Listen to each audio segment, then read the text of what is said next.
how to turn off or on the active status on Instagram, also known as the green dot. So let's dive in. Instagram's active status feature, shown as a green dot next to your profile picture, lets your follower know when you're online. While it can be useful, you might want to turn it off for privacy reasons. Here's how you can do it. Let's start with how to turn on your active status. Open the Instagram app. Go to your profile by tapping the profile icon in the bottom right corner. Tap on the three horizontal lines in the top right corner to open the menu. Next, scroll down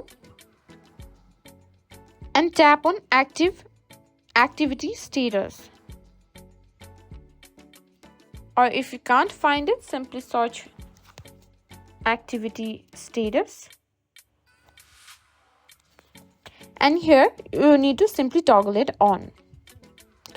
When it is toggled on, it means it will show your activity status. Whenever you're online, your followers and friends will be able to see when you're online. And to turn it off, simply toggle it off. And that's all there is to it. Keep in mind that when you turn off your active status, you won't be able to see the active status of other accounts either. It's a two-way street.